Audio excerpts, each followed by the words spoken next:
पहले और एक छोटा सा एक गाना गाएंगे।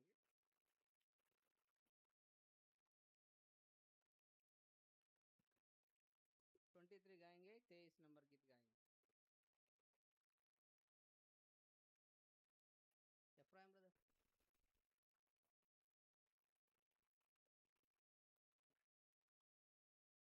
23 गीत नंबर 23 का।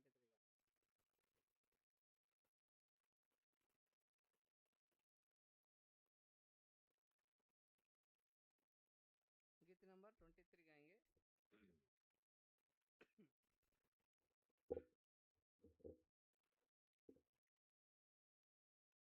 गीत नंबर 23।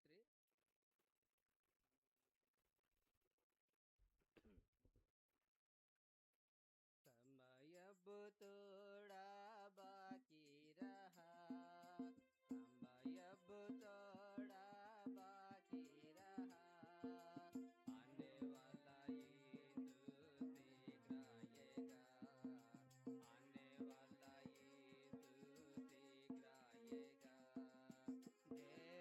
देर भी देर ना करेगा, देर भी देर ना करेगा,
के वचन की ओर फिर से आने के लिए प्रभु जो सहायता दिए इसके लिए प्रभु की धन्यवाद करते हैं। और प्रभु के वचन से रोमियो का पत्रिक रोमन्स रोमियो का पत्रिक उसका पहला अध्याय रोमियो का पत्रिक उसका पहले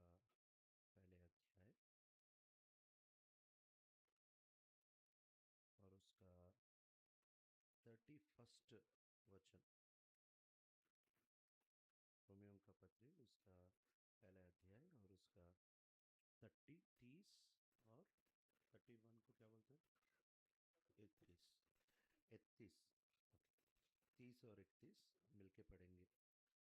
Slanderers, God haters, insolent, arrogant, and boastful, they invent ways of doing evil, they disobey their parents, they are senseless, faithless, heartless, ruthless.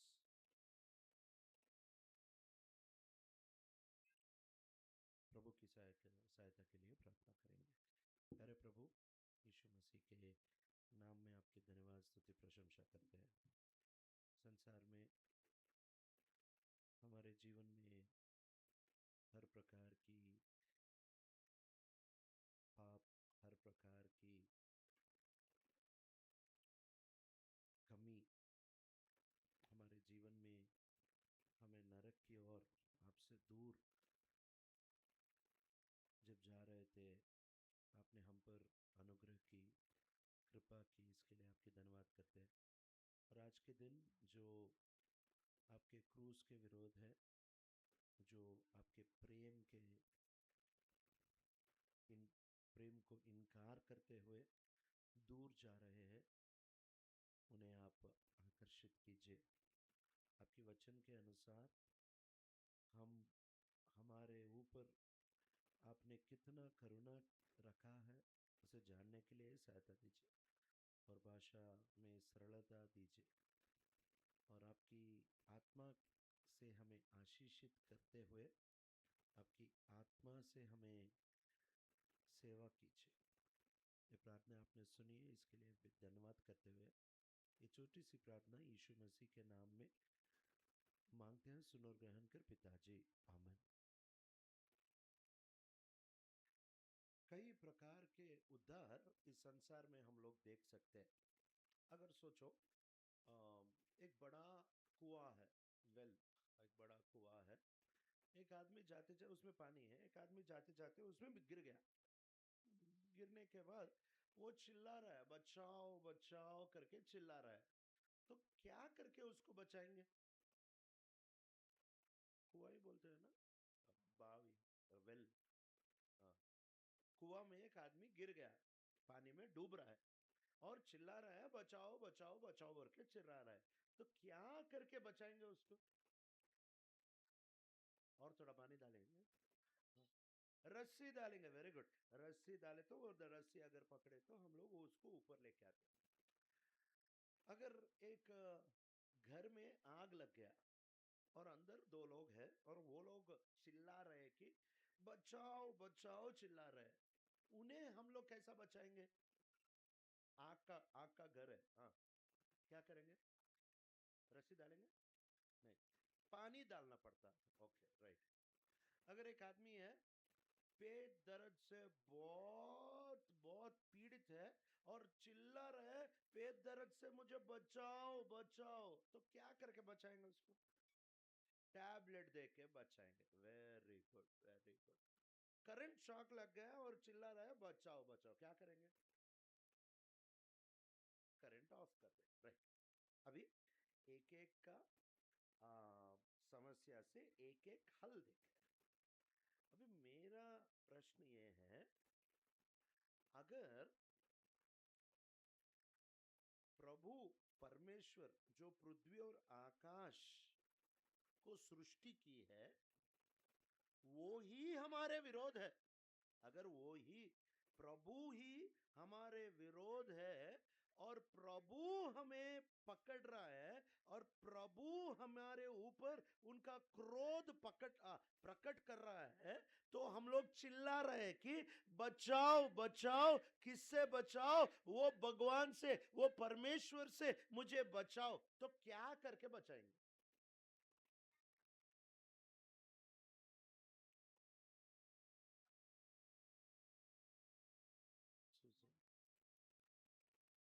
क्या करके, क्या करके परमेश्वर को रोक सकते हैं? पानी को रोक सकते हैं, थोड़ा आग को रोक सकते हैं, थोड़ा दर्द को रोक सकते हैं। परमेश्वर को रोकने वाला कौन है? कोई रोक सकता है क्या? कोई सेवक रोक सकता है, नहीं तो कोई कलीसिया जाके तुम रुक जाओ, कोई रोक नहीं सकता। परमेश्वर हर दिन उनका, उनकी जो गुस्सा है, उनकी जो क्रोध है, वो प्रकट कर रहे हैं। पढ़िए वो बात, रोमन्स चैप्टर 1, रोमियों का पत्री पहले अध्याय, रोमियों का पत्री और पहले अध्याय और उसका 18 वचन पढ़िए कोई। परमेश्वर का क्रोध तो उन लोगों की सब अभक्त और अधर्म पर स्वर्ग से प्रकट होता है। हाँ, जो सत्य को अधर्म से दबाए रखते हैं, इसलिए परमेश्वर के विषय का ज्ञान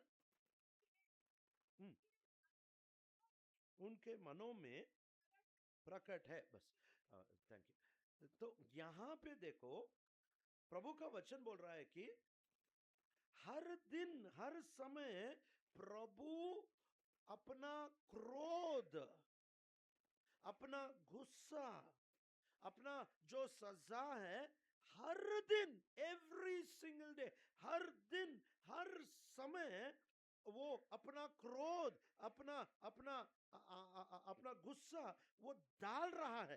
किसके ऊपर डाल रहा है? तीन विषय के ऊपर डाल रहा है। अगर ये तीन हम में है तो कोई हमें बचा नहीं सकता, क्योंकि हमारा विरोध पानी नहीं, आग नहीं, दर्द नहीं, दिक्कत नहीं, लेकिन परमेश्वर है। उनसे कोई, उनको कौन बचा सकता है? कोई बचाने वाला नहीं है। परमेश्वर से बचाना वाला कोई भी नहीं है। कोई बचा भी नहीं सकता, कोई सोच भी नहीं सकता, क्योंकि उनका, उनकी मुंह की बात से इतना बड़ा पृथ्वी और आसमान बनी। उनके क्रोध को कौन रोक सकता है? तीन विषय के ऊपर उनका क्रोध है। अभी हम ये रात देखना है कि अगर ये तीन हम में है, अगर ये तीन तोड़ा भी हम में है, तो इस रात भी प्रभु के क्रोध हमारे ऊपर है। जब प्रभु के क्रोध हमारे ऊपर होगा तो सारे चीज हमारे विरोध होंगे और हम निपट नहीं सकते। हम वो चीज को कंट्रोल में नहीं ले सकते, हमारे अधीन में नहीं ले सकते। प्रभु अगर हमारा विरोध है तो गए काम से। एक दिन एक सेवक आंध्रा में सुसमाचार, एक घर में छोटा सा मीटिंग था, घरेलू मीटिंग था। तो मीटिंग को जाते वक्त एक जवान लड़का वहां पे सोने के लिए एक छोटा सा चद्दर डाल के वहां पे सो रहा था, शाम में 6-7 बजे। तो ये प्रभु के दास अंदर जा रहे थे, वो घर में वचन बोलने के लिए जा रहे थे। तो सोने वाला ये लड़का को देख के बोले, अरे तू तू मीटिंग को आके बैठो, प्रभु का वचन सुनो, उसके बाद आके सो जा। बोले तो ये जवान लड़का बोला, मैं क्या आज मर रहा हूं? अब क्यों सुनूं मैं जब बूढ़ा होता हूं, जब मेरा उम्र हो जाता है, तब आके बैठूंगा तुम्हारे मीटिंग में। जाओ तुम्हारे मीटिंग तुम कर लो, मैं आज मरे जैसे बोल रहे, क्या आज मरूंगा? तो प्रभु के दास ने बोला, आपकी मर्जी करके अंदर चले गए और मीटिंग चलता गया। अंदर सुसमाचार चल रहे थे, मीटिंग हो गया, उसके बाद खाना था, खाना हो गया, और उसके बाद प्रभु के दास फिर घर जा रहे थे। वापस जब आ रहे थे, बहुत बड़ा भीड़ था, बहुत बड़ा भीड़ था। क्या हुआ मतलब वो जो जवान लड़का सोया हुआ था ना, वो लड़का मर गया। वो लड़का मर गया तो ये प्रभु का दास बहुत आश्चर्यचकित हो गए। अरे 2 घंटे पहले मैं देखा और वे लड़का बोला था कि मैं क्या आज मर रहा हूं, बाद में उम्र होने के बाद मैं सुसमाचार सुनूंगा, मैं क्या आज मर रहा हूं, ऐसा कैसा हुआ? तो वहां के लोग बोले थे, एक पक्षी, ईगल, ईगल को क्या बोलते हैं? हाँ, बांझ। ओके। वो ईगल, वो बांझ, वो बड़ा पक्षी जो रहता ना, वो जा रहा था और एक सांप को उसके पैर में पकड़ के खाने के लिए लेके जा रहा था। सांप को पकड़ के जा रहा था, इसके ऊपर से जब बहुत ऊंचाई से जा रहा था, करेक्ट वही टाइम में ये सांप वो पक्षी के पैर से फिसल के निकल गया। निकलते निकलते ये जो चद्दर पे सो रहा था इसके ऊपर गिरा और माथे पर उनको क्या करा, बाइट, हाँ? घस गया और चले गया।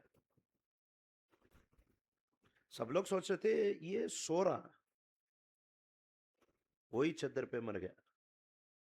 अगर प्रभु हमारा विरोध है, कहीं नहीं बच सकते, बच ही नहीं सकते।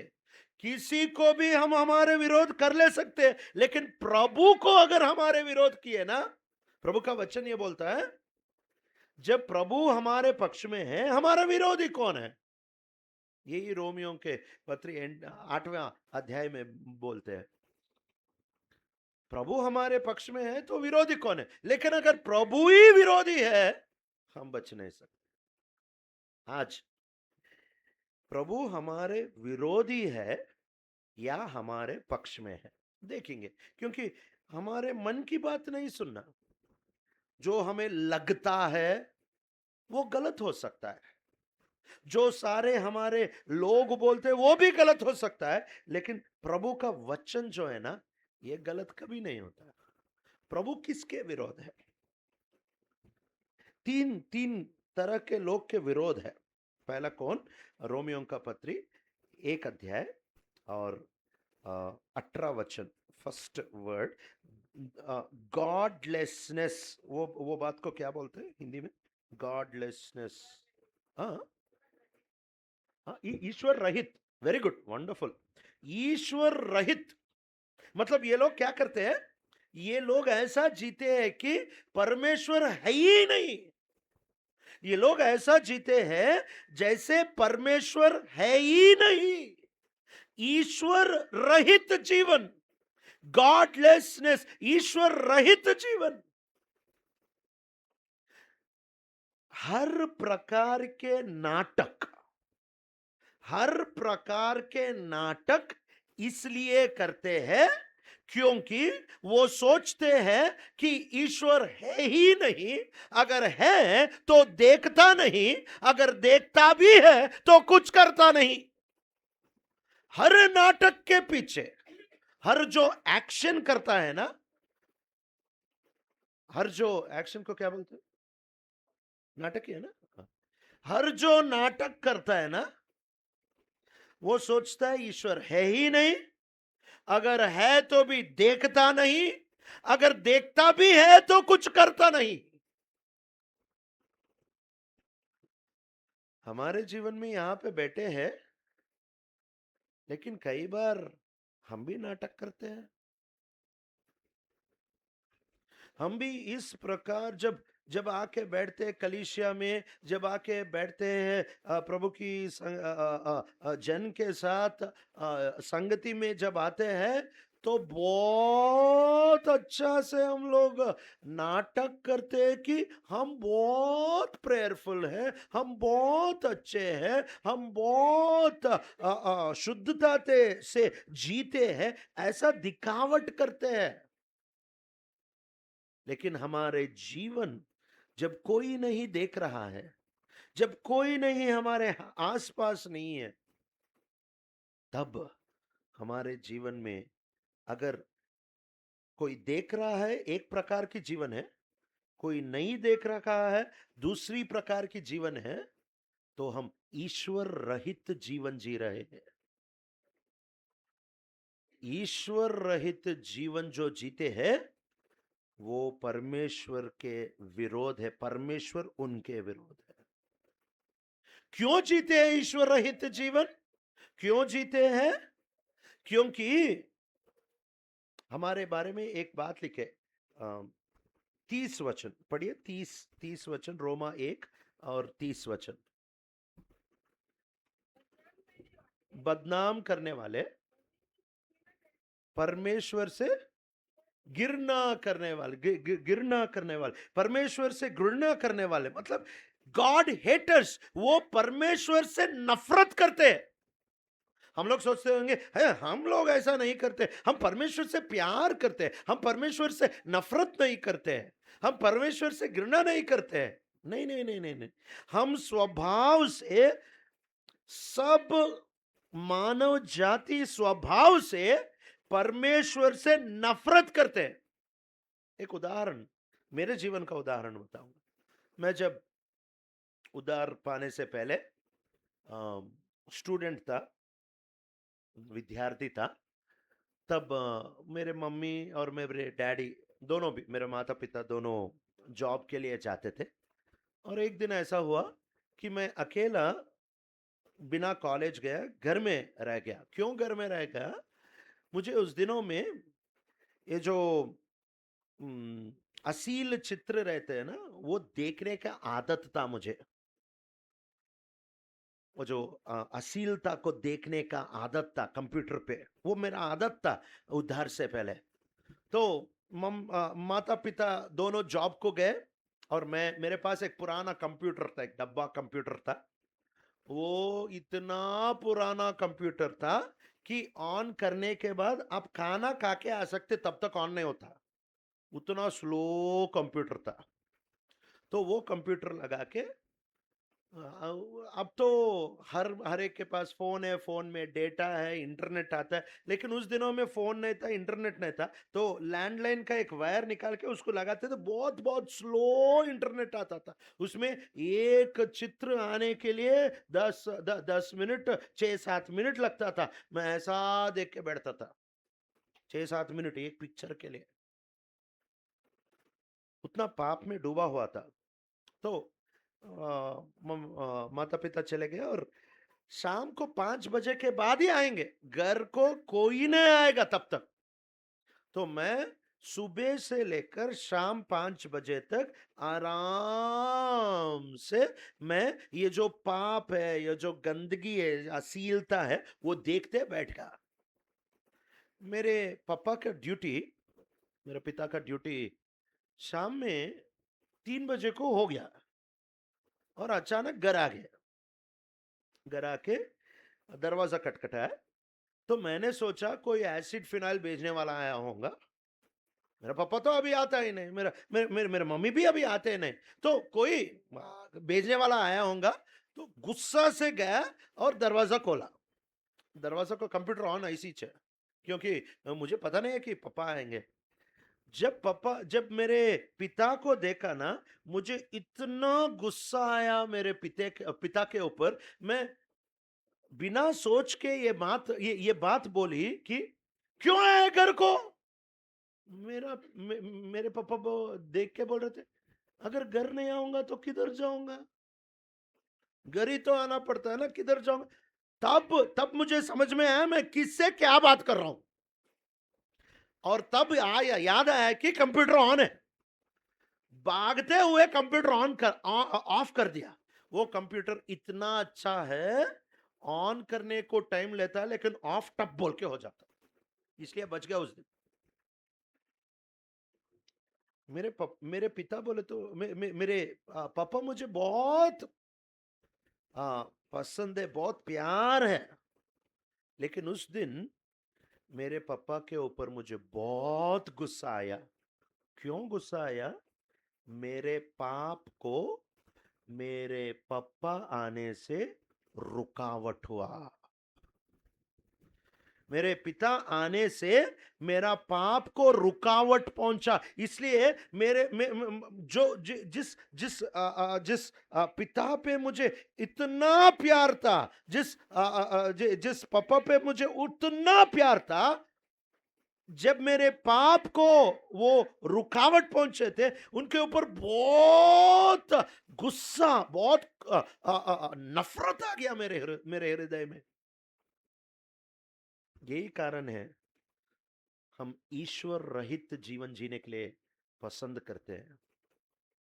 हमें बहुत बहुत अच्छा लगता है ईश्वर रहित जीवन, क्योंकि हम पाप बिना रुकावट कर सकते हैं।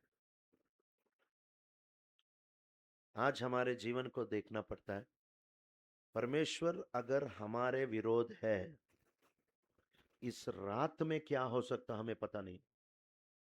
अगर परमेश्वर ही हमारा विरोध है, तो पानी विरोध है, वायु विरोध है, भूमि विरोध है, आकाश विरोध है, आग विरोध है, आदमी विरोध है, कीड़े मकोड़े विरोध है, पेड़ पक्षी विरोध है, हमारे पूरा संसार हमारा विरोध है। अगर सृष्टिकर्ता ही हमारा विरोध है, हमारे साथ कौन रहेगा? वो विरोध करता है पहली ऐसी तरह के लोग जो ईश्वर रहित जीवन जीते हैं, गॉडलेस लाइव्स। ईश्वर को कम करने के लिए सोचे, ईश्वर रहित जीवन। ईश्वर अगर है नहीं है, अगर है तो नहीं देखता, अगर देखता भी है तो कुछ नहीं करता। अगर ये सोच है ना, तो बाइबल बोलता है कि परमेश्वर आपके विरोध है। इतना हिम्मत मत कीजिए कि परमेश्वर को आपके विरोध रखते हुए आज मीटिंग से बाहर जाने का हिम्मत भी नहीं करना। उतना हिम्मत न उतना बड़ा कदम आपके जीवन में लेना ही नहीं। जो परमेश्वर हमारा विरोध है और हम आराम से जीने की योजना रखते हैं, पहले वो लोग ईश्वर रहित जीवन। दूसरे दूसरे किसके विरोध है? रोमियो का पत्री पहला अध्याय और उस 18 वचन, सेकंड पार्ट में रहता है, हु सप्रेस द ट्रूथ, वो जो सत्य को दबाते हैं। हाँ, सत्य को अधर्म से दबाते हैं। ये लोग को ये लोग को सत्य पता नहीं है। नहीं नहीं नहीं, ये लोग को सत्य पता है, लेकिन क्या करते हैं? सत्य को दबा देते हैं। They suppress the truth, सत्य को दबा देते हैं। क्या करके दबा देते हैं? ये लोग अधर्म से सत्य को दबा देते हैं। हमारे अंदर प्रभु ने कॉन्शियंस मनसाक्षी, विवेक, हमारे अंदर विवेक दिया है, जो जो बोलता है ये सही है, ये गलत है। अभी आप लोग को जब बचपन में स्कूल जाते थे, एक पोम पढ़ाते थे, जॉनी जॉनी यस पापा, पता है? हाँ बोलो, जॉनी जॉनी, हाँ, ईटिंग शुगर, हाँ, telling lies, slow slow slow slow slow, train పోతుందా? Johnny Johnny, yes papa, eating sugar, no papa, telling lies, no papa, open your mouth। अभी मेरा प्रश्न है, जॉनी शुगर खा रहा था या नहीं? खा रहा था। तो पापा पूछ रहे थे शुगर खा रहा है, तो उसने क्या कहा? नहीं, झूठ बोला। खा रहा था, मुंह में है शुगर, लेकिन झूठ बोला, सिर हिलाया। और तीसरा, वो हंसने की नाटक कर रहा था। नाटक से झूठ को वो सत्य को दबा के रख रहा था। कितना ज्ञान से लिखे ये पद्य। हमारे जीवन में भी बहुत बार जो विवेक प्रभु ने हमारे अंदर दिया है, वो विवेक बोलता है ये सही है, ये गलत है। बाहर की शक्ति हमें बोलने की जरूरत नहीं है, बाहर की शक्ति हमें बोलने की आवश्यकता नहीं है। हमारे अंदर प्रभु ने एक विवेक रखा है, हमारे अंदर प्रभु उनके आत्मा की प्रेरणा हमारे अंदर रखी है। जो बोलता है ये गलत है, ये सही है, तो हम लोग क्या करते हैं, ये जो गलत बोल रहा है ना, उसे दबा देते हैं। किस प्रकार दबा देते हैं कि वो बोलते रहता है कि झूठ बोलना गलत है, वो बोलते रहता फिर भी झूठ बोलते हैं, फिर बोलता है झूठ बोलना गलत है, और 2 और गुना हम झूठ बोलते हैं। वो विवेक अंदर से जब बोलते रहता और ज्यादा इतना ज्यादा झूठ बोलते हैं कि विवेक जो अंदर से आपको सुनाई देने का वो वॉइस, वो ध्वनि है ना, वो आवाज है ना, वो सुने ही नहीं देता। हम दबा देते हैं 1 बार, 2 बार, 3 बार, 4 बार, उसके बाद झूठ गलत हमको लगता भी नहीं। पहली बार लगता है, दूसरी बार लगता है, तीसरी बार लगता है, लेकिन आप जब झूठ बोलते ही रहते हैं, विवेक आपको बताने के बावजूद आप जब झूठ बोलते ही रहते हैं, तो एक क्षण आता है कि झूठ झूठ नहीं लगता। झूठ तो सामान्य जीवन का एक भाग बन जाता। उसको बोलते हैं सत्य को दबा देना।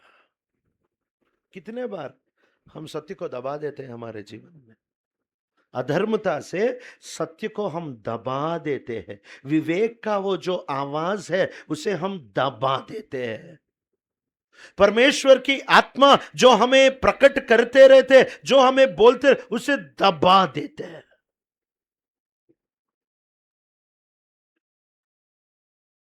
ऐसे लोग को प्रभु बोलते हैं मैं उनके विरोध हूं। अगर प्रभु हमारा विरोध है तो ये चर्च आपको बचा नहीं सकता। अगर प्रभु ही हमारा विरोध है तो यहां के सारे सेवक आपको बचा नहीं सकते। अगर प्रभु ही हमारा विरोध है तो इस रात नींद आपको बचा नहीं सकता। कोई गेट, कोई दरवाजा, कोई दीवार, कोई पुलिस, कोई बचा नहीं सकता। कुएं से बचा सकते हैं, आग से बचा सकते हैं, दिक्कत दर्द से बचा सकते हैं, परमेश्वर से कोई बचा नहीं सकता। कोई पास्टर बचा नहीं सकता, कोई कलीसिया बचा नहीं सकता। सारा संसार अगर आके एक आदमी को परमेश्वर से बचाना ये सोच भी है, नामुमकिन है। कोई भी बचा नहीं सकता। उनके हाथ से कोई हमें छुड़ा नहीं सकता, कोई भी छुड़ा नहीं सकता। आज एक बार विचार कीजिए, क्या परमेश्वर आपके साथ है या आपके विरोध है? अगर ईश्वर रहित जीवन जी रहे हैं तो विरोध है। ईश्वर रहित जीवन कैसा हमें कैसा मालूम चलता, हम कैसा जान सकते हैं मैं ईश्वर रहित जीवन जी रहा हूं? अगर नाटक कर रहे हैं तो ईश्वर रहित जीवन जी रहे हैं। दूसरी बात, हम सत्य को दबा रहे हैं। जो विवेक का आवाज है उसे हम दबा के रख रहे हैं। वो बोल रहा है लेकिन दबा रहे, वो बोल रहा है, उनके बोलने के बावजूद हम लोग उसको दबा के रख रहे हैं। परमेश्वर को हमारे विरोध, हमारे शत्रु बना के रख लिए। और तीसरा ये गुण, रोमियों का पत्री और उसका पहला अध्याय, रोमियों का पत्री और उसका पहला अध्याय और 21st वर्ष पढ़िए। 21st वर्ष, इस कारण कि परमेश्वर को जानने पर भी परमेश्वर की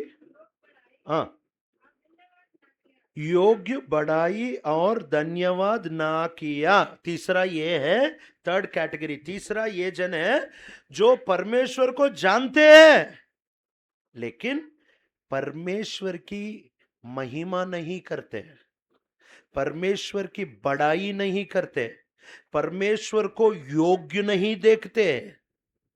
ये तीसरा ये जन है जिसके ऊपर आकाश से परमेश्वर का क्रोध प्रकट हो रहा है हर दिन, हर दिन, हर दिन।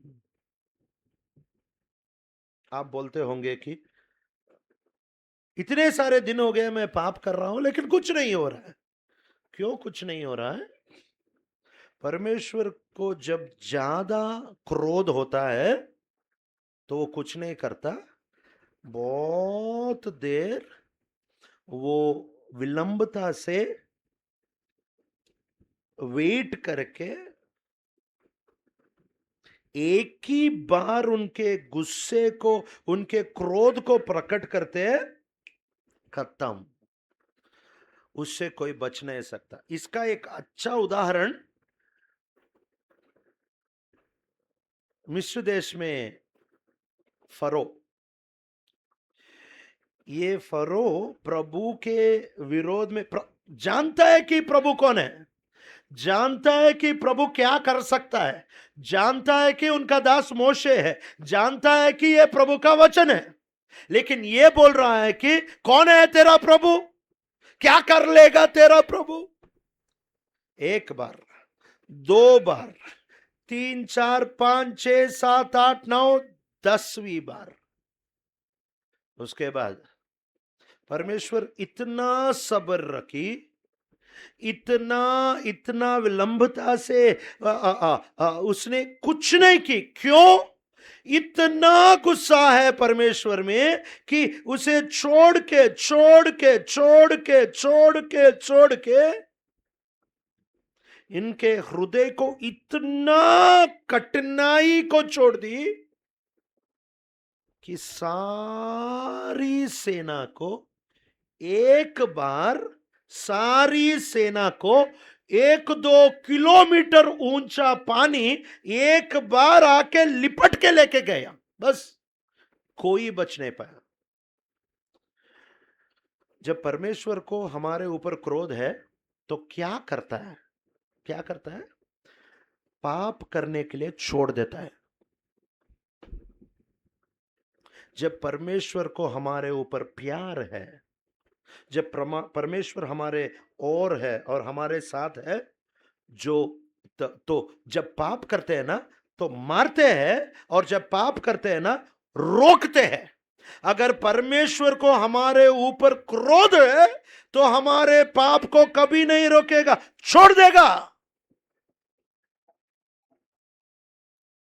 और जब पाप को छोड़ता है ना, उसका अर्थ यह है कि तेरे ऊपर मुझे तोड़ा क्रोध नहीं है। अगर तोड़ा क्रोध है तो आज ही मार देता था। इतना क्रोध है कि और कर, और कर, और बुराई में जा, और गिर, मैं इतना ज्यादा, इतना सारा क्रोध एक ही बार तेरे ऊपर डालूंगा। ये बहुत भयानक है।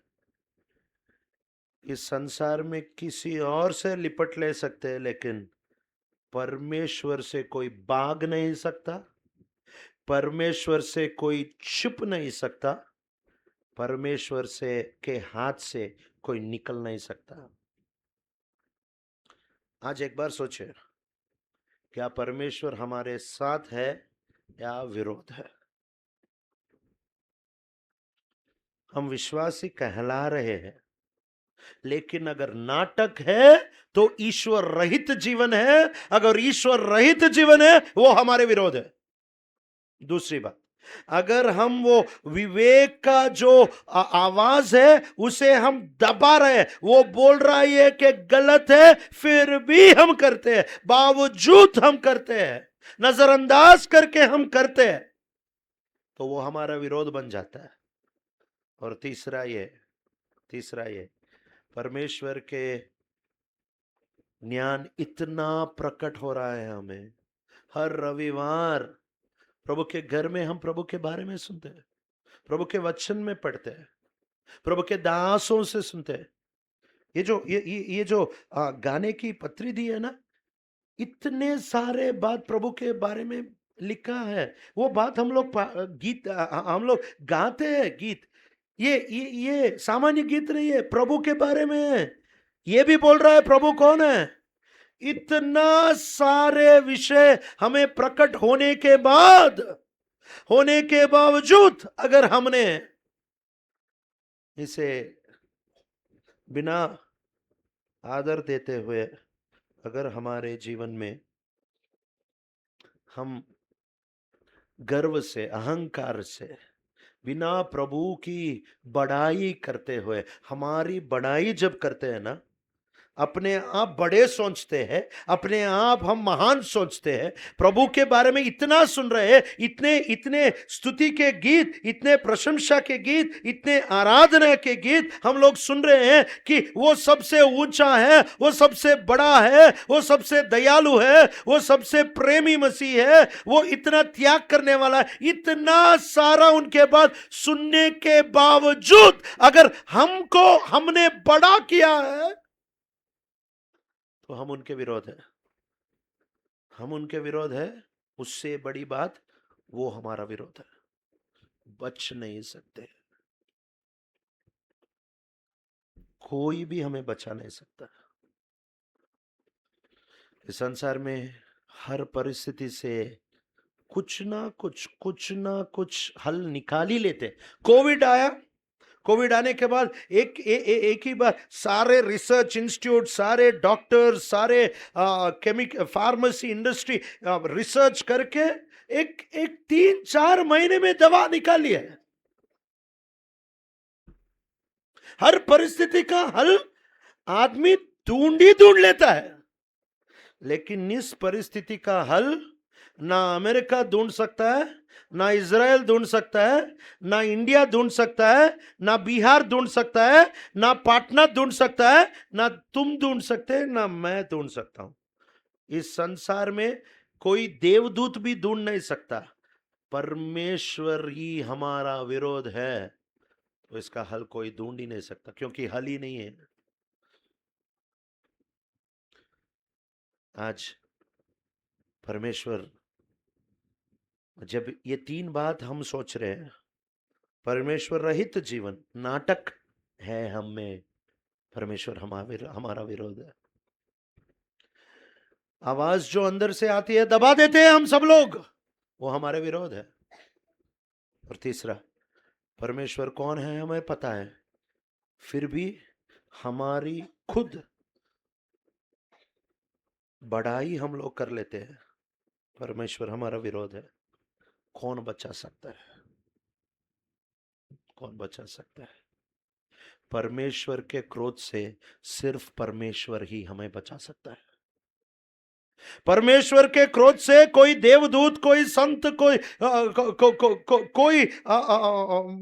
पास्टर, कोई कलीसिया, कोई गवर्नमेंट, कोई धन दौलत, कोई प्राचीन लोग, कोई बचा नहीं सकते।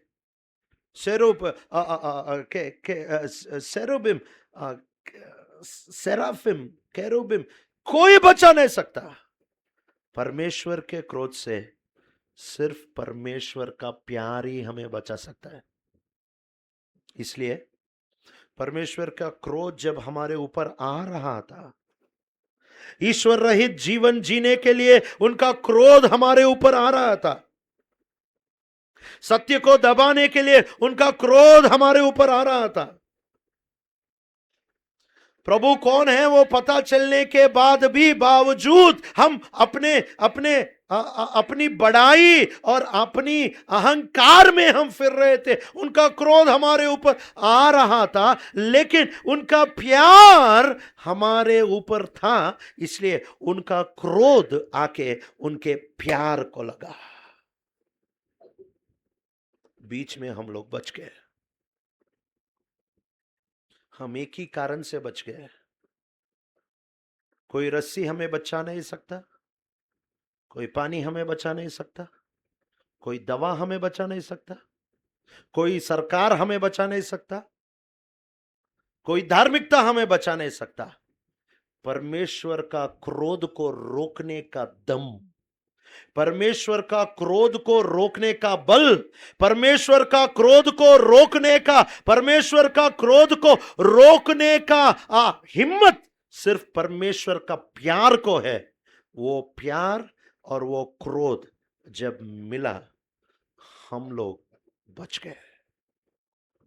कहां मिला? उनके इकलौता पुत्र यीशु मसीह परमेश्वर का प्रेम प्रकट करते हुए, जब परमेश्वर का क्रोध हमारे ऊपर आ रहा था, तो यीशु मसीह हमारे हमारे बीच में, और वो क्रोध के बीच में खड़ा हुआ। वो क्रोध आके यीशु मसीह को लगा। वो क्रोध इतना था, वो गुस्सा इतना था, वो जो शिक्षा था वो इतना था कि यीशु मसीह को सिर्फ मारने से कम नहीं हुआ, सिर्फ कपड़े फाड़ने से कम नहीं हुआ, सिर्फ उनके उनके सिर सिर के ऊपर वो मुकुट रखने से, वो कांटों का मुकुट रखने से कम नहीं हुआ, हाथों में कीले और काला और पैरों में कीले डालने से कम नहीं हुआ, उनका प्राण निकालने के बाद ही कम हुआ। उनका गुस्सा आप सोच सकते हैं, इतना गुस्सा था हमारे ऊपर। परमेश्वर का इतना गुस्सा था हमारे ऊपर, इतना क्रोध प्रकट हुआ था कि यीशु मसीह को मारने के बाद यह नहीं रुका। यीशु मसीह के प्राण को निकालने के बाद, यीशु मसीह के खून के आखिरी बूंद को निकालने के बाद, यीशु मसीह के रूप को निकालने के बाद, यीशु मसीह के जो कुछ है वो सारा चीज निकालने के बाद वो क्रोध रुक गया और हम लोग बच गए।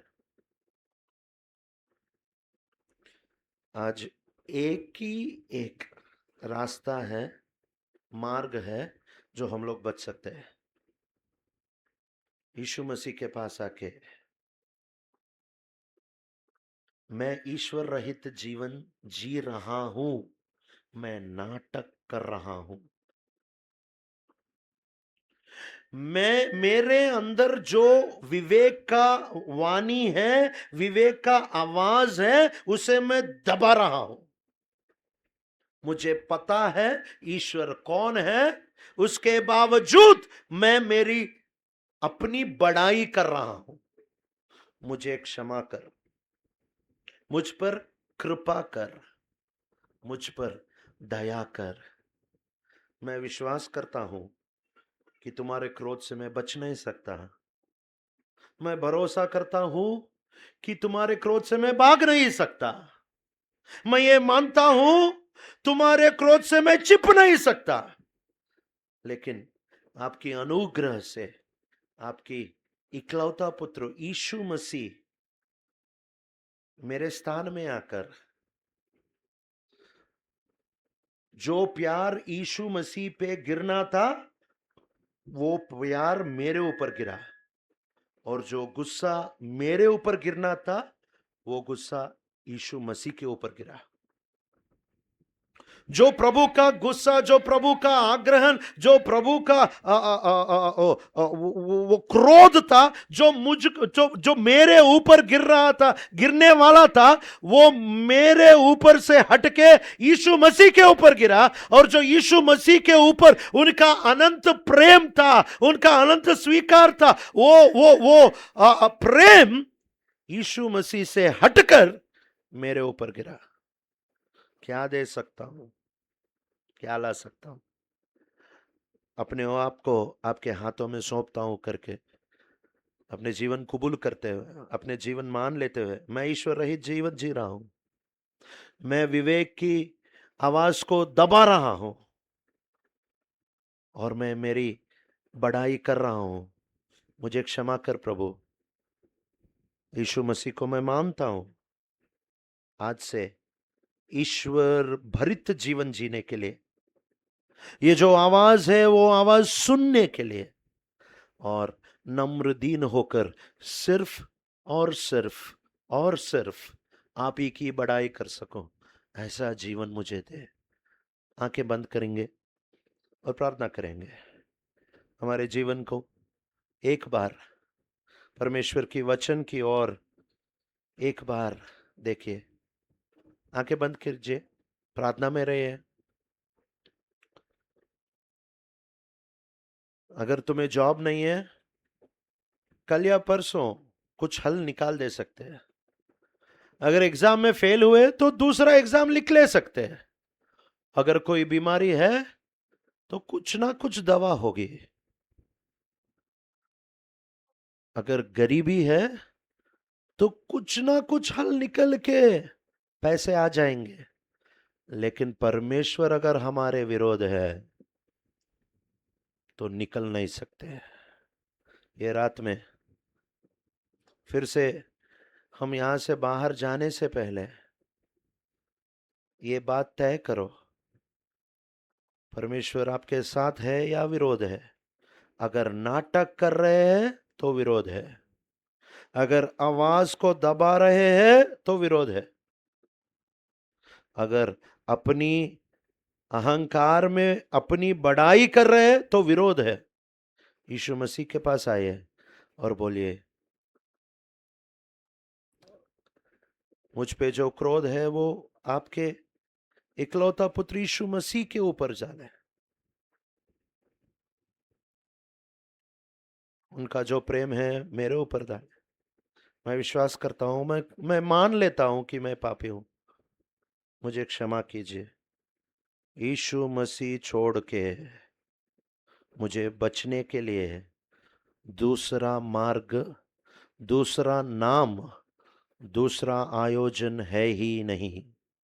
ये अगर आपका प्रार्थना है कि यीशु मसीह छोड़ के मुझे परमेश्वर का क्रोध से, परमेश्वर का आग्रहण से, परमेश्वर का गुस्सा से मुझे बचाने वाला कोई नहीं है, मैं मानता हूं। और इस रात के समय यीशु मसीह मैं आपकी ओर आता हूं, मुझे बचाइए, मुझे बचाइए। मेरे पाप की क्रोध से मुझे बचाए, मेरे पाप की शिक्षा से मुझे बचाए, मेरे पाप की वो जो सजा है उसे मुझे बचाए। ये अगर आपकी प्रार्थना है, अगर ये रात चैन से जीना चाहते हो, अगर अब से परमेश्वर मेरा विरोध नहीं है, वो मेरे साथ है, परमेश्वर मुझे नाश नहीं कर रहा है, वो मुझे बचा रहा है, परमेश्वर मुझसे नफरत नहीं, परमेश्वर मुझसे प्यार करता है, ये भरोसा से अगर तुम फिर से जाने के लिए अगर सिद्ध है तो प्रार्थना कीजिए। बोलिए, मैं पापी हूं और मैं आपको चाहता हूं। या प्रभु प्रभु को बोलिए, आपकी परिस्थिति को बोलिए, और प्रभु आपकी ओर आ जाएगा। चैन से जी सकते हैं, चैन से जी सकते हैं। अगर ये प्रार्थना करने की आशा आप में है, परमेश्वर मेरा विरोध है, मैं ईश्वर रहित विवेक का आवाज को दबा हुआ और मैं अपनी बड़ाई करने वाला हूं, लेकिन मुझे करुणा चाहिए, मुझे कृपा चाहिए, परमेश्वर मुझ पर दया कीजिए। अगर ये आपकी प्रार्थना है तो हम आपके लिए प्रार्थना करना चाहते हैं। ऐसा कोई है भाई और बहन कि हमें प्रभु की करुणा चाहिए, हमें यीशु मसीह की उद्धार चाहिए, यीशु मसीह की क्षमा चाहिए, तो हम आपके लिए प्रार्थना करने के लिए सिद्ध है।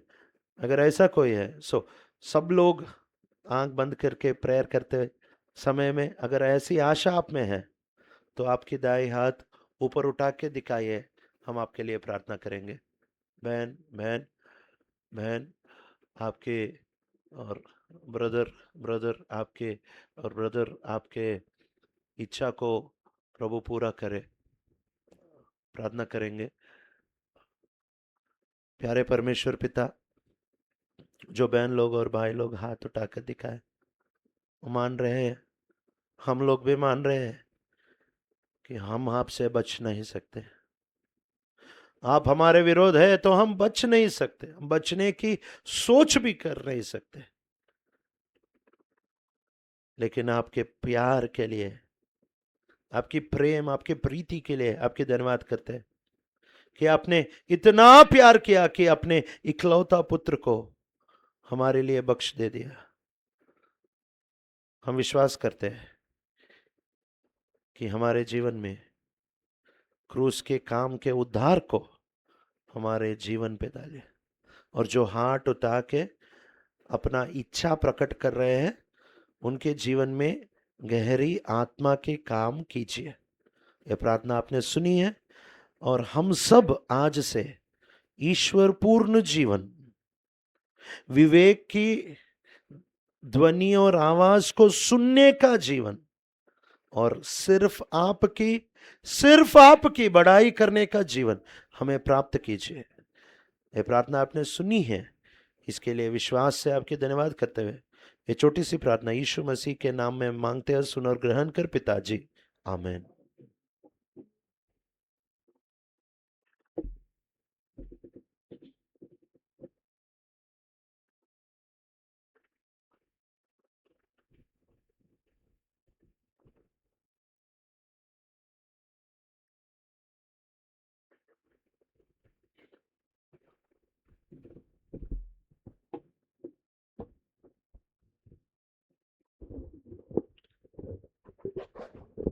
जो लोग हाथ उठाकर निर्णय लिया है, बाद में आप लोग पेपर में आपका नाम लिख के देना है। जो जो लोग अभी प्रेयर के लिए जो निर्णय लिया है, आप लोग नाम पेपर में लिख के देना है ना।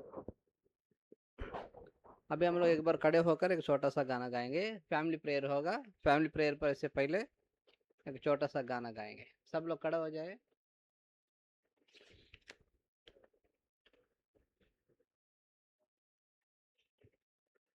क्या शो बजाने वाला भैया? लमियाल भैया है क्या शो बजाने के लिए?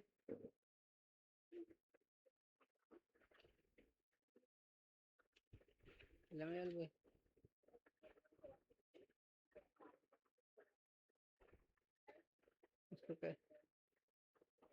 माइक भाई, किसका माइक के बारे में कोई जानकारी है?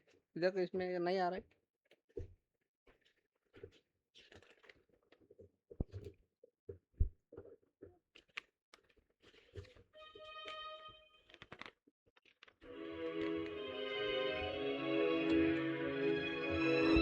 गीत नंबर 12 गाएंगे।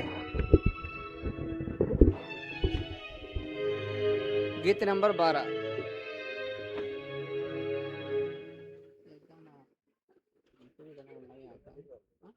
मैं गाता हूँ, ठीक।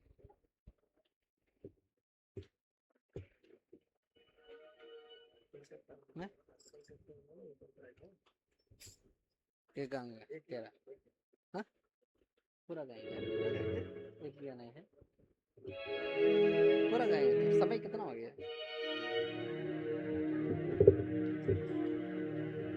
गीत नंबर माफ कीजिए भैया, 13 नंबर गाना गाएंगे। गीत नंबर 13।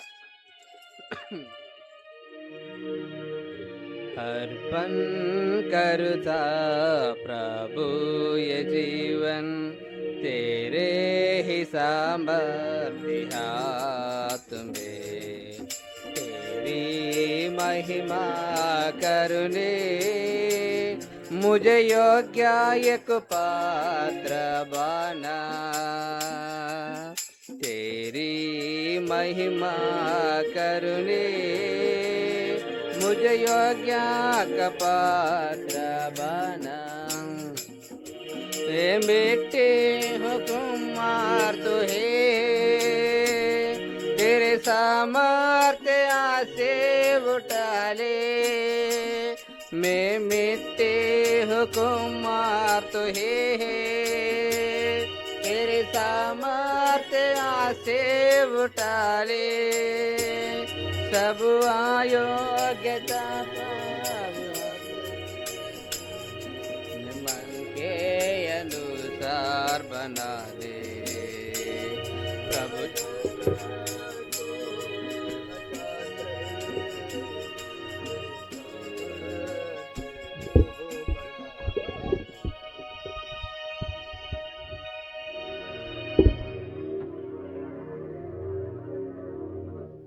चाहता वो तेरी महिमा करने, नमूना के योग व्यक्ति बना।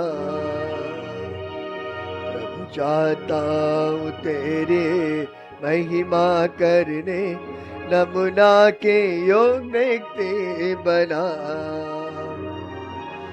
अर्पण करता प्रभु ये जीवन, तेरे ही सामर्थ्य हाथ में, तेरी ही महिमा करने, मुझे योग्य का पात्र बना।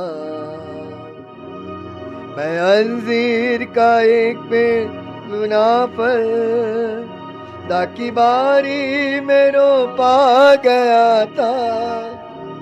मैं अंजीर का पेड़ जो बिना फल, ताकि बारी में रोपा गया था। फल कुछ भी न पाया मुझसे, केवल भूमि को रोके रखा था। फल कुछ भी न पाया मैं तुझसे, केवल भूमि को रोके रखा था। चारों ओर खोद कर खाद डाल दे प्रभु जी, मुझे फल देने योग्य बना। चारों ओर खोद कर खाद डाल दे प्रभु जी, मुझे फल देने योग्य बना। अर्पण करता प्रभु ये जीवन, तेरे ही सामर्थ्य हाथ में, तेरे ही महिमा करने, मुझे योग्य का पात्र बना। दबा हुआ था मैं एक पेड़, झाड़ियों के बीच में गिरा था। दबा हुआ छोटा मैं एक पेड़, झाड़ियों के बीच में गिरा था। अभिलाषा और धन सुख के कारण मैं उनमें दबा रहा था। अभिलाषा और धन सुख के कारण मैं उनमें दबा रहा था। झाड़ियों को निकाल दे प्रभु जी मुझसे, अगला फल दूं तू ये बना। झाड़ियों को निकाल दे प्रभु जी मुझसे, 100 गुना फल दूं मुझे बना। अर्पण करता प्रभु ये जीवन, तेरे ही सामर्थ्य हाथ में, तेरे ही महिमा करने, मुझे योग्य का पात्र बना। तेरे ही महिमा करने, मुझे योग्य का पात्र बना।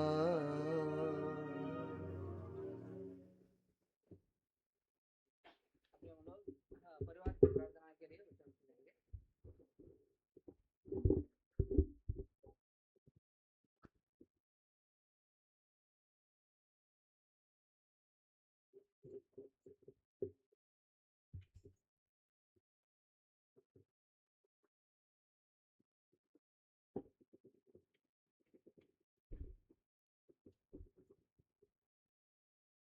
और एक बार सबको जय मसीह की।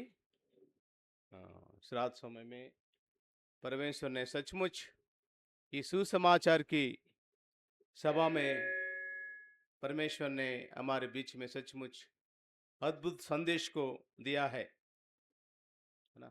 क्योंकि परमेश्वर को क्रोध के बारे में मैंने पहले बार संदेश को सुना। कभी भी कहीं भी कोई भी परमेश्वर का प्रेम के बारे में बहुत सारे संदेश हमको दिया है, हम भी सुने हुए होंगे। पर परमेश्वर का क्रोध कितना भयंकर है ना?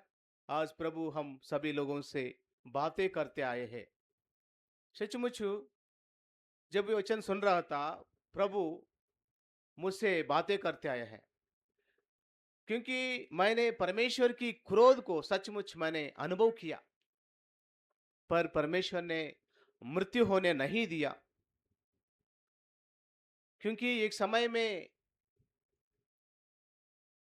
जब मैं मेरा चाचा चाची के घर में, दे आर बिलीवर्स, वो विश्वासी जन है, जब उनके घर में रहते हुए मेरा पढ़ाई करता था, इंटरमीडिएट और डिग्री, उस समय मैं उद्धार नहीं पाया था।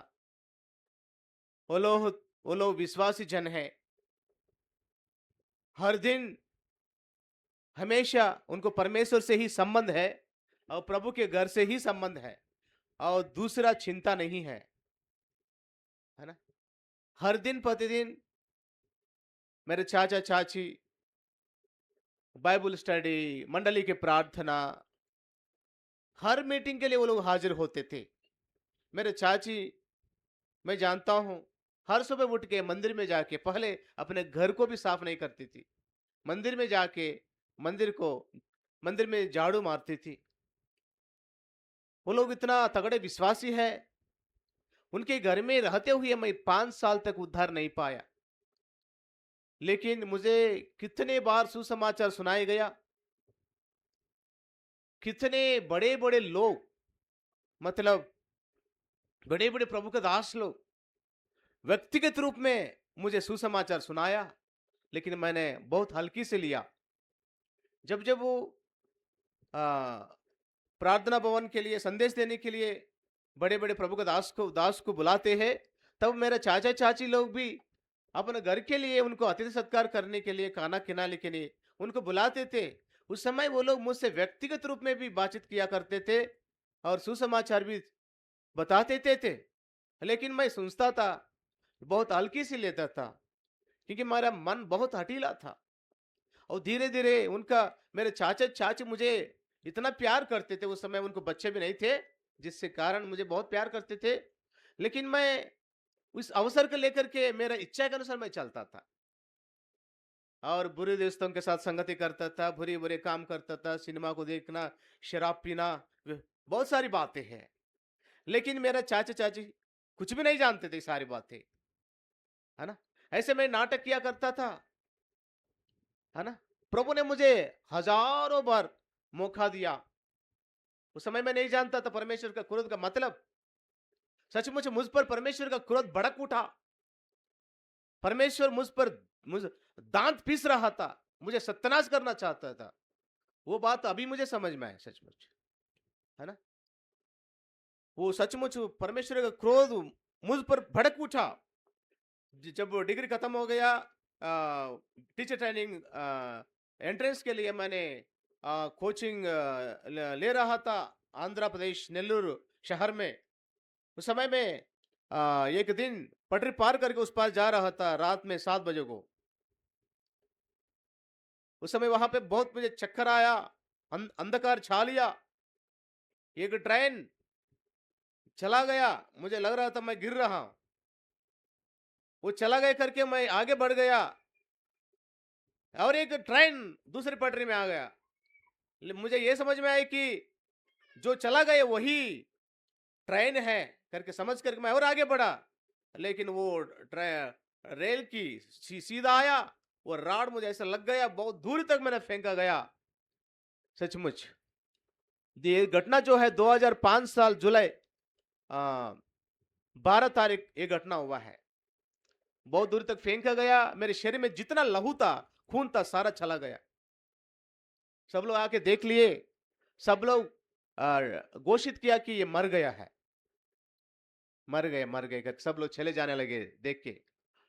लेकिन सचमुच परमेश्वर का क्रोध मुझ पर भड़क उठा, इनको सत्यानाश कर दूंगा करके परमेश्वर ने निर्णय लिया। लेकिन उसी समय प्रभु यीशु मसीह का प्रेम मुझ पर आया।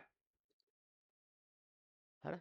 उस समय रेलवे पुलिस आया, मुझे देखा, सचमुच ये मरा नहीं है, ये जिंदा है, इनको अस्पताल में लेके जाने से बच सकता है करके वो सोच करके कुछ जवानों को बुलाया, लेकिन वो नहीं आए, वो भागने लगे। लेकिन वो अकेला मुझे मेरा डेड बॉडी को जैसा लेकर के वो वहां पे गाड़ी पर रख के मुझे अस्पताल में ले जा रहा था।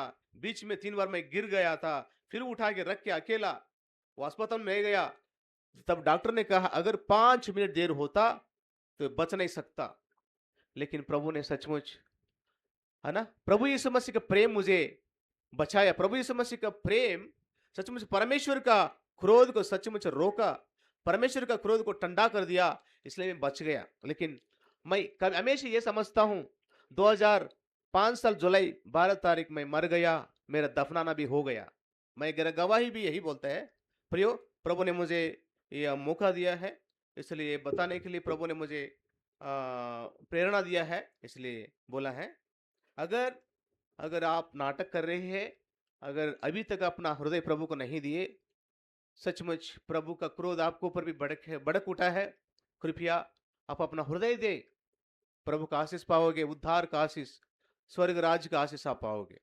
आइए हम परिवार प्रार्थना के लिए संक्षिप्त रूप में थोड़ा समय प्रभु के संदेश को हम सुने। यहोशू पुस्तक 2 अध्याय, यहोशू पुस्तक उसकी 2 अध्याय।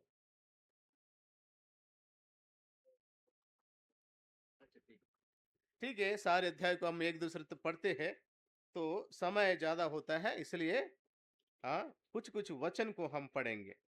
2 अध्याय, यहोशू पुस्तक 2 अध्याय, उसकी पहले पद कोई जोर से पढ़िए।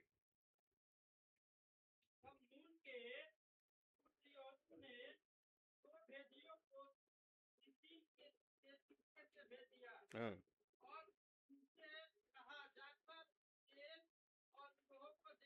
हम्म, हाँ, हाँ। देखिए प्रियो, यहाँ पे नून के पुत्र यहोशू ने वो बेदियों को चुन लिया, लेकिन उन बेदियों का नाम तो यहाँ नहीं लिखा हुआ है। हाँ, लेकिन उनको चुन लिया, उनको यरीहो में भेजा है, क्योंकि भेद लेने के मकसद से उनको विदा किया है। देखो प्रियो, वहां पे लाखों इजराइल प्रजा है, पर उनमें से यहोशू ने 2 जनों को चुना है ना, और उनको पराय देश में, अन्य देश में, दूसरा देश में भेद लेने के लिए उनको विदाई किया है। इसका मतलब क्या है? यहोशू ने उन पर भरोसा रखा है। इसका मतलब क्या है? उन्होंने विश्वास योग्य है। अगर विश्वास योग्य नहीं होता, उनको नहीं भेजता। उनको विदाई किया है। उन्होंने शहरपना के ऊपर एक औरत रहती थी जिसकी नाम राहब थी, वो वेश्या थी, यहां पर लिखा हुआ। वो बुरी काम करती थी, व्यभिचार करती थी। फिर उन्होंने गए पूछताछ करते हुए, भीतर हम चिप चिप के वो जा रहे थे, उस घर में गया, वो जो वेश्या के घर में गया, पर उन्होंने पाप नहीं किया। वो वेश्या जो है राहब, जो शहरपने की आजू बाजू में जो आते हैं जाते हैं उन लोगों से विचार करने वाले थी, पर उन्होंने विचार नहीं किया, क्योंकि उनको एक लक्ष्य था, क्योंकि वो विश्वास योग्य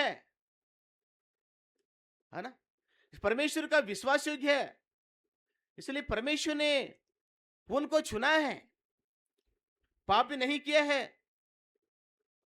और जो है उस काम करने के लिए वो लोग अपने जान देने तक भी तैयार हो गया।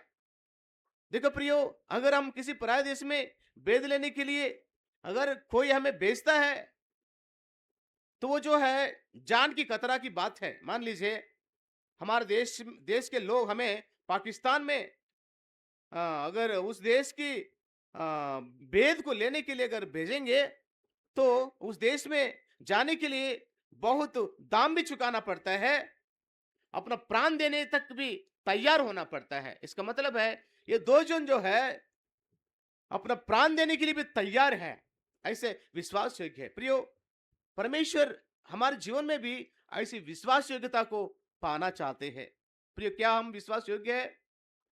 प्रभु ने हमें जो कुछ हमें सौंपा है उस काम में हम विश्वास योग्य बनना जरूरी है ना? मान लो खास करके जवान बच्चे, आपको पढ़ने का काम प्रभु ने दिया, क्या आप विश्वास योग्यता से उसको निभा रही है? क्या आप अपना पति के लिए आप विश्वास योग्य है? आप अपना पत्नी के लिए आप विश्वास योग्य है? प्रभु आपसे बातें कर रहे। देखिए, इन्होंने विश्वास योग्यता से गया और उन्होंने अब वेद भी लिया है, वापस भी आया है। देखिए, जब उस देश में गए थे, वो राहब ने उन दोनों को छिपा के रखा। क्यों वो राहब ने उनको छिपा के रखा, जिसका कारण क्या है? पर यहाँ पे 9 पद पढ़िए। हाँ, हाँ, हाँ, हाँ। देखिए, वो औरत ने निश्चय कर लिया है कि इनका परमेश्वर सच्चाई परमेश्वर है, जीवित परमेश्वर है। इनके परमेश्वर से बढ़कर कोई ईश्वर नहीं है करके उस औरत ने निश्चय कर ली। उस यरीहो के देश में उनसे बढ़कर पढ़े लिखे लोग हुए होंगे और राजा भी है, बहुत से लोग हैं, वो भी जानते हैं उन इजराइल के परमेश्वर कौन है। वो कैसे जान गए? आगे पढ़िए, 10 पद पढ़िए। हम्म। हाँ, हाँ, हाँ, हाँ, हाँ, हाँ। कैसे वो निश्चय कर ली? इजराइल की परमेश्वर की चमत्कारों को बारे में उन्हें सुन चुके हैं। लाल समुद्र 2 भाग किया जाना, इजरायली प्रजा उसको पार करना, फिर उनकी सेना उस लाल समुद्र में डूब के मरना, इस सारी बातों को उन्होंने सुनी। ना केवल राहब सुनी, उस देश में सभी लोगों ने सुनी। उन लोगों ने मान लिया है कि इजराइल के परमेश्वर वो जो है असमान है, अनोखा है, वो लोग जानते हैं। लेकिन उन्होंने विश्वास करने पर भी उस ईश्वर को अपनाए नहीं है, अपना हृदय में स्वीकार नहीं किया। और दूसरी बात है, अमोरियों का 2 राजाओं को भी ये लोग मार डाले हैं। इन विजयों को जब राहब ने सुन चुकी है, वो विश्वास की है ना? वो निश्चय कर लिया है, हमारे देश में तुम लोग चढ़ाई करेंगे, जीतेंगे, हम हारेंगे, ये तो पक्का हो जाएगा। उन्होंने कन्फर्म कर लिया। इसका मतलब क्या है? राहब ने सच्चे ईश्वर को जान गई, जैसा रूत ने सच्चे ईश्वर को जान गई, पक्का कर लिया, निश्चय कर लिया, इसलिए मैं अपना देश में मैं वापस नहीं जाऊंगी, क्योंकि तेरा परमेश्वर मेरा परमेश्वर है। वो रूत जो है अच्छा निर्णय लिया, तेरा परमेश्वर मेरा परमेश्वर है, आज से वही मेरा निर्णय है। प्रियो, अगर प्रभु यीशु मसीह पर आप विश्वास नहीं किए, आज निर्णय लो, वही जीवित परमेश्वर है, आपके लिए मरकर फिर जी उठा है ना? क्योंकि ये जान गई और निश्चय कर ली और विश्वास किया, क्योंकि इन चमत्कारों के आधार पर उन्हें विश्वास की। और क्या किया है? उनके अंदर क्या चिंता है, क्या बोझ है, एक देखेंगे। पढ़िए 18 पद से पढ़िए और एक विचार को देखते हैं। हाँ, हाँ, हाँ। बहन जी माफ कीजिए, और इससे पहले और एक वचन पढ़िएगा, 12 पढ़िए। हाँ, हाँ, हाँ, हाँ, और पढ़िए। हाँ, हाँ, हाँ, हाँ, हाँ। देखो प्रियो, पापनी औरत है, वेश्या है, बाइबल में लिखा हुआ, पर उस औरत को अपना घर की प्रति चिंता है। उनको छिपा के रखा, उनको बचाए के रखा, दो बेदियों को। अब क्या मांग रहे हैं? तुम लोग आने के बाद हमको इतना जमीन दे, अच्छा घर बना के दो, नहीं तो हमारे घर वालों को नौकरी देना है। ऐसा नहीं मांगी वो, उत्तम चीज को मांगी। वो क्या है जानते हैं? 13 पद में, अर्थात कोई, माफ कीजिए, हाँ 13 पद, कि तुम मेरे माता पिता, भाइयों और बहनों को और जो कुछ उनका है उन सबों को भी जीवित रख छोड़ो, और हम सबों का प्राण मरने से बचाओ। देखिए प्रियो, वो औरत को अपना माता पिता के प्रति, अपने घर वाले के प्रति, अपने भाई बहनों के प्रति उसके अंदर चिंता है, बोझ है। उनकी प्राण को बचाना चाहते हैं। प्रियो, आप उद्धार पाया, अच्छी बात है।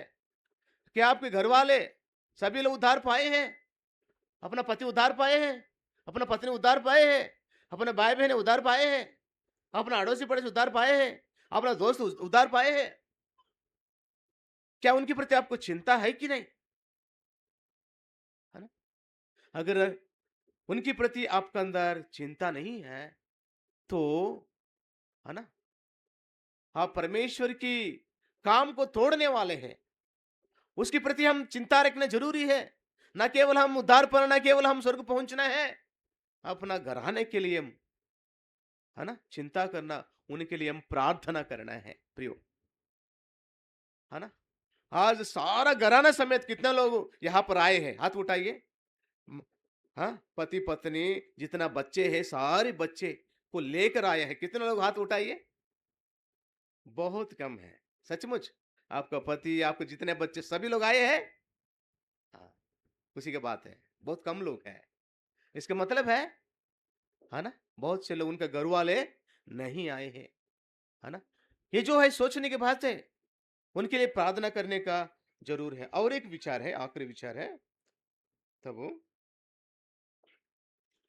होश पुस्तक 2 अध्याय, उन्होंने जब वो विनती किया है हम लोगों को, तुम लोग जब वो हमारे देश पर चढ़ाई करेंगे, विजय पाएंगे, हमारे सारे घरानों को बचाना है।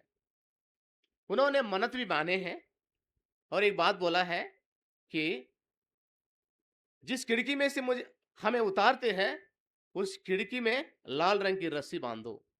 तब उस औरत ने क्या किया है? पढ़िए 2 अध्याय, उसकी 21वां पद। हाँ, हाँ, हाँ, हाँ, हाँ। देखो, कब बांधे हैं? जब वो निकल गए तुरंत वो औरत ने बांध दिया है। अरे वो कब आएंगे, या बहुत समय है, कभी बांध सकते करके लापरवाह ना की। इसलिए प्रियो, अपने घर वालों को बचाने के लिए, है ना, हम रस्सी बांधना। वो रस्सी क्या है? प्रभु यीशु मसीह को अपने लोगों को परिचय करना है, प्रभु यीशु मसीह का सुसमाचार को सुनाने हैं, अपने घर वालों के लिए प्रार्थना करना है ना। यूनुह जो है, अपने घर वालों को बचा लिया जहाज बना के, वैसे ही हम भी अपने घर वालों के लिए प्रार्थना करना है। हमारा प्रार्थना के द्वारा वो बच सकते हैं, हमारा प्रार्थना के द्वारा उनको हम बचा सकते हैं। सचमुच हमारे चाची चाची के प्रार्थना के द्वारा प्रभु ने हमें बचाया, हमारे माँ की प्रार्थना के द्वारा प्रभु ने मुझे बचाया। इसलिए हम अपने लोगों के लिए, जितने लोग उद्धार नहीं पाए, उनके लिए बोझ के साथ प्रार्थना करने का आवश्यकता है प्रियो। इसलिए हम, प्रभु ने पहले हमसे क्या बातचीत किया है? हम परमेश्वर का विश्वास योग्य बनना है। क्या बनना है? हाँ, प्रार्थना करने में, प्रभु के घर को आने में, हर बातों में हम विश्वास योग्य बनना है। इन बातों को प्रभु हम सबों के लिए आशीष करे। आमीन।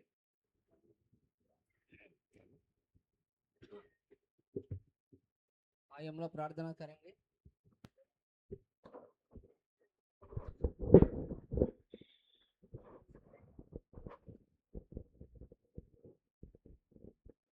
हेलो हेलो, प्रार्थना करेंगे।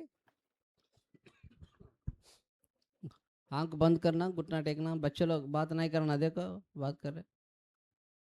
प्रेमी परमेश्वर, दयालु पिता, धन्यवाद करते हैं परिवार की प्रार्थना में प्रभु जी, आपका वचन हमारे सामने लेकर आए प्यारे प्रभु, धन्यवाद करते हैं प्यारे प्रभु। राहाब ने प्रभु जी विश्वास किया, प्रभु जी दोनों बेदियों को विश्वास से प्रभु जी अपना घर में प्रभु जी छिपाई और उनको बचाया है, और खास रीति से आपके ऊपर भी विश्वास किया, इसलिए वो उद्धार पाई है। केवल राहा भी नहीं, अपना पूरा परिवार को, रिश्तेदारों को भी प्रभु जी उस क्रोध से प्रभु जी और उनको खतरा से प्रभु जी उनको बचाया है, इसलिए हम धन्यवाद करते हैं। हमारे बीच में भी कुछ भाई लोग उद्धार पाए तो बहन लोग उद्धार नहीं पाया, बहन लोग उद्धार पाए तो भाई लोग उद्धार नहीं पाया। कई घरों में माता पिता जो उद्धार पाए लेकिन बच्चे लोग उद्धार नहीं पाया। ऐसी स्थिति से प्रभु जी मुक्ति दीजिए, पूरा घराना उद्धार पाने के लिए पहले प्रभु सहायता कीजिए। स्वर्गीय पिता, प्रार्थना करते हैं प्रेमी परमेश्वर, और गॉस्पेल मीटिंग में अभी प्रभु जी और खास से दिन भर में जो वचन आपके दासों के द्वारा सुनाया गया व्यर्थ न होने के लिए सहायता कीजिए, और भोजन का संगति भी आशीष कीजिए। अगर आपकी आगमन देर होगा तो कल सुबह फिर हम लोग परिवार की प्रार्थना में आपके सन्मुख में इकट्ठा होने के लिए सहायता कीजिए। स्वर्गीय पिता, हम विश्वास करते हैं प्रभु जी, आपने हमारी प्रार्थना विनती सुने, धन्यवाद देते हुए प्रभु यीशु मसीह के नाम से मांगते हैं, सुनो और ग्रहण करो पिताजी, आमीन। अभी सब लोग जो है खाना खाने के लिए जाना है, उसके बाद कल सुबह 7 बजे परिवार की प्रार्थना होगा। हम लोग परिवार की प्रार्थना के लिए इकट्ठा होंगे। बहन लोग के लिए सब लोग उसी में हैं, बाहर कभी आप लोग बाथरूम के लिए नहीं जाना, सब लोग बहन लोग के लिए उधर वहाँ पर अरेंज किया है। और बच्चे लोग जो छोटा बच्चे है, जवान भाई लोग है, इसी भवन में जो उम्र में जो ज़्यादा बड़ा है, जो कुर्सी में बैठा है, वो अंकल के साथ, और कोई उम्र वाले होगा तो उस रूम में लास्ट में एक रूम में 4 बेड है, उसमें जो उम्र वाले वहाँ पर आप लोग आराम कर सकते हैं। बाकी जो बच्चे जवान है आप लोग भवन में ही सोना है ना। सबको जय मसीह की। प्रभु के लिए कुछ एडजस्ट करना पड़ता है। प्रभु हमारे लिए